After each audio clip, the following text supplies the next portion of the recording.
इतना टेंशन नहीं लो, नहीं लो। देखो तो मेरे बच्चों का मुंह सूख के एकदम फूल गया है, एकदम फुला हुआ मोमोज लग रहा है कि हमने मेहनत नहीं की, पूरा साल नहीं पढ़ा। भगवान आपको आके उतर के बोले कि भाई पढ़ा था क्या तुमने, नहीं पढ़ा था ना, तो कैसे मार्क्स आएगा।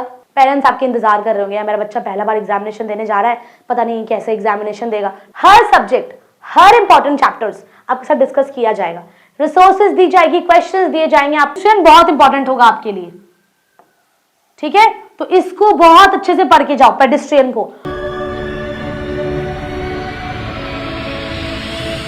हे everyone, welcome back to our channel economics classes. मैं हूं अंकिका, आप सबकी मेंटोर। और आज की ये वीडियो पता है किसके लिए इंपॉर्टेंट है? हमारे 10 ICSE 2026 बैच के स्टूडेंट्स के लिए बहुत इंपॉर्टेंट है, क्योंकि आज हम डिस्कस करेंगे आपके इंग्लिश लिटरेचर में कौन सी स्टोरी और पोएम है जो आपको पढ़ना है। सबसे इंपॉर्टेंट है वो कौन सी स्टोरी और पोएम है। हम सब कुछ डिस्कस करेंगे, किस तरीके से पढ़ना होगा आपको, कौन सी स्टोरी इंपॉर्टेंट है, कौन सी पोएम इंपॉर्टेंट है, जूलियस सीजर का कौन सा एक्ट इंपॉर्टेंट है, वो सब डिस्कस करेंगे। बट एक बात बताओ, डर लग रहा है ना आपको बहुत, है ना? पहली बार एग्जामिनेशन देने जा रहे हो, पहली बार बोर्ड एग्जामिनेशन में आप अपियर कर रहे हो, राइट? तो आपके अंदर कुछ, भाई ये बच्चे के साथ बहुत नाइंसाफी हो रहा है। पहला बात तो डर है कि कैसे अपियर करेंगे, इन्विजिलेटर कैसा होगा, पेपर चेकिंग कैसी होगी, बुकलेट में कैसे अपना नाम और नंबर लिखना है ना? और फिर डर इस बात का भी है कि पहला एग्जाम लैंग्वेज ही है, इतना डिफिकल्ट एग्जाम आता है, वो चेकिंग इतना हार्ड होता है। भाई इतना टेंशन नहीं लो, नहीं लो। देखो तो मेरे बच्चों का मुंह सूख के एकदम फूल गया है, एकदम फुला हुआ मोमोज लग रहा है ना? देखो सारे बच्चों का मुंह एकदम फुला हुआ है। इतना क्या डर है यार, आपके पास इतने टीचर्स हैं हेल्प करने के लिए। वाई वरी, क्यों डरना है इतना, क्यों इतना टेंशन लेना है? नहीं लो इतनी टेंशन, और मुंह सुखा के तो बिल्कुल मत बैठो, क्योंकि हम है ना आपकी हेल्प करने के लिए। बट मेहनत तो आपको करनी पड़ेगी। इतनी मेहनत करो, इतनी मेहनत करो ना कि आपके अंदर कोई गिल्ट ना बचे कि हमने मेहनत नहीं की, पूरा साल नहीं पढ़ा। भगवान आपको आके उतर के बोले कि भाई पढ़ा था क्या तुमने, नहीं पढ़ा था ना, तो कैसे मार्क्स आएगा। ऐसा मौका मत दो किसी को। पेरेंट्स आपके इंतजार कर रहे होंगे, मेरा बच्चा पहला बार एग्जामिनेशन देने जा रहा है, पता नहीं कैसे एग्जामिनेशन देगा। 12 वाले बच्चों को तो पेरेंट्स सब पूछते भी नहीं है, बोलते हैं अरे दे चुका है ना, एक बार एग्जाम दे ही देगा ये तो, है ना? बट 10 के बच्चों के पीछे सब पेरेंट्स पड़े हुए रहते हैं, यार एग्जाम आ रहा है, पढ़ना नहीं है, ये नहीं कर रहा, फोन चलाता है, रील्स देखता है, इंस्टाग्राम चलाता है, बहुत प्रेशर है। और फिर इंटरनल प्रेशर जो आप फेस कर रहे हो तो है ही, बट टेंशन मत लो। हर सब्जेक्ट, हर इंपॉर्टेंट चैप्टर्स आपके साथ डिस्कस किया जाएगा, रिसोर्सेज दी जाएगी, क्वेश्चंस दिए जाएंगे, आपको भेजा जाएगा पर्सनली डिस्क्रिप्शन के अंदर। बट मैं चाहती हूँ कि मेरे हर एक बच्चों को इंडिविजुअल अटेंशन मिले। उसके लिए आपको क्या करना पड़ेगा, लाइव सेशन ज्वाइन करनी होगी, ठीक है? वहां हम कोशिश करेंगे जितनी पॉसिबल क्वेश्चंस हो सकती है हम सब डिस्कस करेंगे। फिलहाल हम ये डिस्कस कर लेते हैं कि हमारी कौन सी स्टोरी और पोएम इंपॉर्टेंट है। अब एक बात बताओ, क्या आपको ये बात पता है कि आप इस पर्टिकुलर बुक, आपकी जो सिलेबस है ना पूरी 5 स्टोरी और जो 5 पोएम है, उस पर्टिकुलर चैप्टर्स के आप सेकेंड बैच हो। फर्स्ट बैच थे 2025 के स्टूडेंट्स जिनके सिलेबस में कुछ चैप्टर्स उनके एग्जामिनेशन में आ चुकी है already. Now you are the second batch, clear? तो आपके लिए कौन चैप्टर इंपॉर्टेंट होने वाली है, देखो ध्यान से सुनना। अब एक बात बताओ, आपके स्टोरी में चैप्टर्स कौन कौन सी है? चैप्टर्स कौन कौन सी है? पहली कौन सी चैप्टर है आपकी? Photographer, right? With the photographer, okay, पहला है फोटोग्राफर।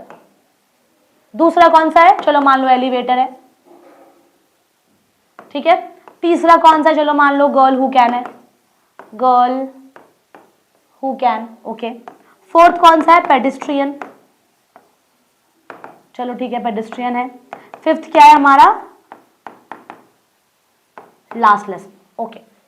अब आपके पोएट्री पार्ट में क्या है, देखो पोएट्री में क्या है, wait a second guys, okay, चलो पोएट्री में देख लो क्या है, पोएम्स में क्या है। पहला कौन सा है हमारा पोएम? Haunted house, right? पहला है हॉन्टेड हाउस।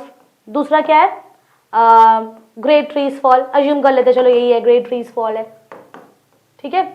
थर्ड क्या है हमारा? कंसिडरेबल स्पेक, है ना? कंसिडरेबल स्पेक है। फिर हमारा कौन सा है?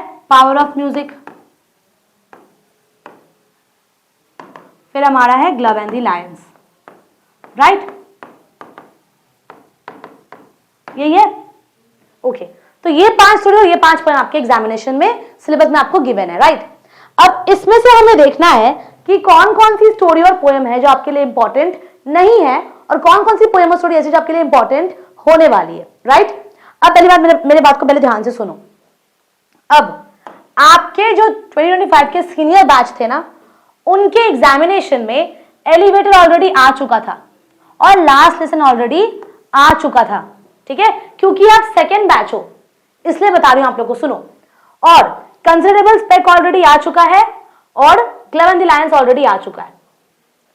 तो अब हम ट्रिक क्या लगाएंगे कि एलिवेटर और लास्ट लेसन, क्योंकि आप इस बैच के, इस पर्टिकुलर चैप्टर्स के सेकंड बैच हो, ऑलराइट, तो पहले जो बैच के स्टूडेंट्स को एग्जामिनेशन में क्वेश्चंस आए थे, क्या वो रिपीट होगा? नहीं रिपीट होगा। तो काउंसलर वाले शायद हमें घोस्ट कर दे कि यार नहीं, अब घोस्ट करेंगे तो कोई भी घोस्ट कर सकता है ना, तो काउंसलर वाले हमारे साथ खेल सकते हैं। तो हम क्या करेंगे, ऐसा नहीं है कि हम इसको पढ़ेंगे नहीं, पहले मैंने आपको ध्यान से सुनो, हमें कौन सी अच्छे से पढ़नी है। पेडेस्ट्रियन आपके लिए बहुत इंपॉर्टेंट है। क्या आपके लिए इंपॉर्टेंट है? पेडेस्ट्रियन आपके लिए बहुत ही इंपॉर्टेंट है। आपके लिए बहुत इंपॉर्टेंट क्या है हमारा, सॉरी, पेडेस्ट्रियन बहुत इंपॉर्टेंट होगा आपके लिए, ठीक है। तो इसको बहुत अच्छे से पढ़ के जाओ पेडेस्ट्रियन को। और साथ में इंपॉर्टेंट आपके लिए व्हेन ग्रेट ट्रीज फॉल, ये बहुत ही इंपॉर्टेंट है। तो एक क्वेश्चन तो कंफर्म है, 90% कंफर्मेशन है कि पेडेस्ट्रियन स्टोरी से एक क्वेश्चन आएगा पेडेस्ट्रियन का, और पोएम से व्हेन ग्रेट ट्रीज फॉल का एक क्वेश्चन आएगा, ठीक है। तो ये तो कंफर्म किया हुआ है, great trees fall poetry part से और पेडेस्ट्रियन हमारे स्टोरी पार्ट से। ये स्टोरी और ये पोएम आएगा ही आएगा। नेक्स्ट, क्योंकि ग्रेट ट्रीज फॉल बहुत ही डिफिकल्ट पोएम है, तो इसके साथ हमें पावर ऑफ म्यूजिक दे सकता है, ठीक है। और क्योंकि पेडेस्ट्रियन थोड़ा सा डिफिकल्ट चैप्टर है, तो इसके साथ हमें फोटोग्राफर दे सकता है। समझ में आ रही है बात? अब मेरी बात को ध्यान से सुनो। तो हमें क्या दिमाग लगाना है कि हमें, भाई देखो, आपको जूलियस सीजर से आपको एक क्वेश्चन अटेम्प्ट करना है, पोएम से एक अटेम्प्ट करना है, स्टोरी से एक अटेम्प्ट करना है, राइट, और एक कहीं से भी अटेम्प्ट करना है ना। मैं क्या बोलूंगी ना कि पोएट्री जब आप अटेम्प्ट करते हो तो आपको बहुत सारा कीवर्ड्स यूज करना पड़ता है। स्टोरी में आंसर एग्जैगरेट कर सकते हैं हम, तो कोशिश ये करेंगे हम कि हम 2 स्टोरी से अटेम्प्ट करें और एक पोएट्री सेक्शन से और एक जूलियस सीजर। समझ में आ रही है? अब सुनो, जूलियस सीजर में क्या हुआ है, देखो इधर, ओके।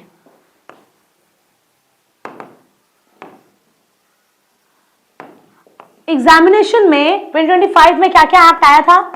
एक्ट 3 आया हुआ है और एक्ट 5 आया हुआ है। तो हम क्या सोचेंगे भाई कि हमारे में क्या आएगा?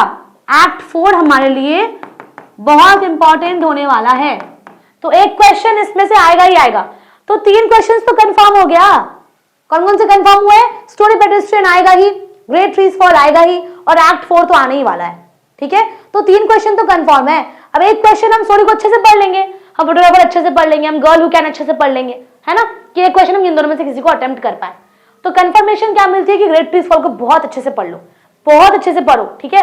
पेडेस्ट्रियन को बहुत अच्छे से पढ़ो, 2 क्वेश्चन हो गया। एक्ट 4 अच्छे से पढ़ लो, 3 क्वेश्चन हो गया। और एक क्वेश्चन जो है उसके लिए हमें क्या करनी पड़ेगी, ये चैप्टर अच्छे से पढ़ना होगा, फोटोग्राफर और गर्ल हू कैन। हाँ तो पढ़ लेंगे ना, क्या देखो, ऐसा नहीं है कि हम सब कुछ नहीं पढ़ेंगे, हम ये भी पढ़ेंगे, हम कंसिडरेबल स्पेक भी पढ़ेंगे, पावर ऑफ म्यूजिक भी पढ़ेंगे, हम क्लेवन द लायंस भी पढ़ेंगे, हम पढ़ेंगे सब कुछ, बट प्रायोरिटी सेट कर लेंगे। प्रायोरिटी क्या होगी हमारी? प्रायोरिटी क्या होगा? स्टोरी से हमें क्या करनी है? स्टोरी से हमें पेडेस्ट्रियन पढ़ना है, राइट, पेडेस्ट्रियन हमें पढ़ना ही है, ठीक है। और हमें व्हेन ग्रेट ट्रीज फॉल पढ़ना ही है, ठीक है। और थर्ड में एक्ट 4 पूरा पढ़ना है। प्रायोरिटी ये है हमारी। इसके बाद क्या पढ़ेंगे हम? इसके बाद हमारी प्रायोरिटी लिस्ट में आ जाएगी फोटोग्राफर, क्योंकि हमें स्टोरी अटेम्प्ट करना है पोएट्री से ज्यादा, है ना। फोटोग्राफर हो गया और हो गया गर्ल हू कैन, ठीक है। आप एक काम करोगे, जूलियस सीजर से आप एक ही एक्ट को अच्छे से पढ़ लो, एक्ट 4, और अटेम्प्ट भी एक ही क्वेश्चन करो एक्ट 4 से। देखो एमसीक्यूज तो कहीं से भी आ सकता है ना, तो इसलिए हमें पूरा पढ़ना पड़ेगा। बट जूलियस सीजर का मान लो दिमाग में आ गया हमारे कि भाई एक्ट 4 ही इंपॉर्टेंट है, तो उसको अच्छे से पढ़ लो ना। एक क्वेश्चन तो यहां से ही हो गया, बाकी एक क्वेश्चन यहां से 2 3, इसमें से एक आ जाएगा 4, और पोएट्री भी पढ़ लेंगे पूरी। समझ में आ रही है बात? तो ये चैप्टर्स आपके लिए इंपॉर्टेंट है, क्लियर। अब जो मैं आपको बताने वाली हूं, एक वीडियो अपलोड होगी जिसमें हम डिस्कस करेंगे कि हमारी लाइव सेशंस कब, कितने बजे और कौन से टॉपिक पे लाइव सेशंस होने वाली है। टिल देन आपको क्या करना पड़ेगा, दोस्तों को शेयर कर दो, अपडेटेड रहो ताकि आपको और बड़ी बड़ी न्यूज जो है आपको मिलती रहे, क्लियर। मिलेंगे हमारी लाइव सेशंस में। Till then take care and thank you for watching.